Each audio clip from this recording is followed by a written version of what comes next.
Hello বন্ধুরা, সবাইকে good evening. Welcome to my channel মিষ্টি ব্লগে তোমাদের সবাইকে স্বাগত। আজকে চলে এলাম একটা নতুন ব্লগ নিয়ে। আজকে সন্ধ্যেবেলা একটা স্ন্যাক্স বানাবো, সেটা হচ্ছে ধনেপাতার পকোড়া। তো তোমরা তো ধনেপাতার পকোড়া সবাই খেয়েছো, বাড়িতে বানিয়ে নিশ্চয়ই। খুবই সহজ একটা রেসিপি। তো ভাবছিলাম কি বানানো যায়, দেখলাম বাড়িতে ধনেপাতা রয়েছে, তো ভাবলাম তাহলে ধনেপাতার পকোড়াই বানিয়ে ফেলি। তো চলো, সম্পূর্ণ ভিডিওটা দেখার জন্য তোমাদেরকে রিকোয়েস্ট রইলো। তো চলো আজকে বানানো যাক সন্ধ্যেবেলা স্ন্যাক্সে ধনেপাতার পকোড়া, দেখতে থাকো।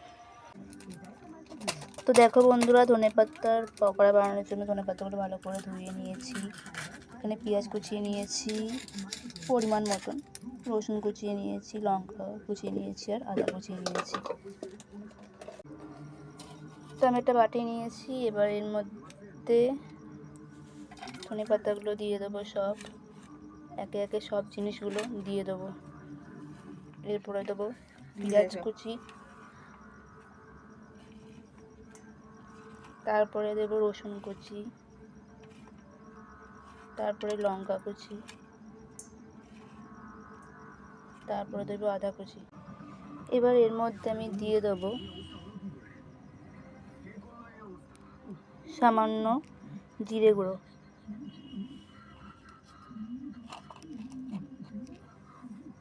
এরপর দেব সামান্য হলুদ গুঁড়ো,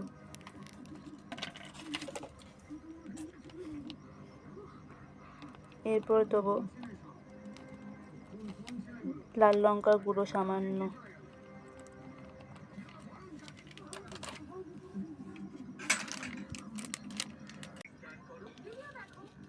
এরপরে দেবো সামান্য পরিমাণ মতো চাট মশলার গুঁড়ো,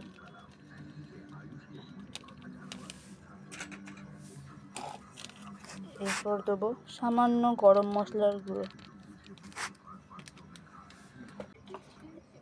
এরপর আমি এর মধ্যে দিয়ে দেবো স্বাদ মতো নুন,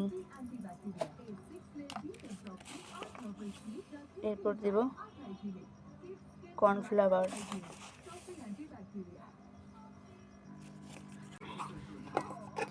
এরপর দিয়ে দেবো বেসন। এবার এগুলোকে সব মিক্সড করে নেব।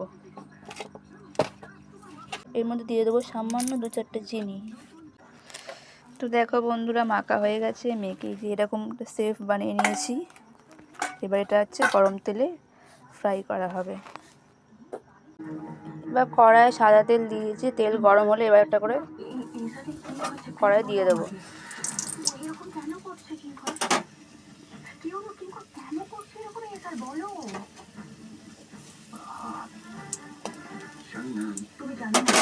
তুমি জানো না একটা কথা বলছিলে, আমি দেখেছি সেটা কি কথা বল। এই যে দেখো বন্ধুরা, আমার ধনেপাতার পকোড়া একদম রেডি। গরম গরম সন্ধ্যেবেলা স্ন্যাক্স রেডি। তো বন্ধুরা, আমার ধনেপাতার পকোড়া একদম রেডি। তো খুব সহজ একটা রেসিপি, তোমরাও অবশ্যই বাড়িতে সবাই ট্রাই করবে। আর আমার ব্লগটা অবশ্যই পুরোপুরি দেখবে। ভালো লাগলে অবশ্যই লাইক কমেন্ট করবে আর পাশে থাকবে। তো আজকের ব্লগটা আমি এখানে এন্ড করছি। আবার দেখা হবে অন্য কোনো একটা নতুন ব্লগে। তো আপাতত সবাইকে গুড ইভিনিং অ্যান্ড অ্যাডভান্স শুভরাত্রি। টাটা।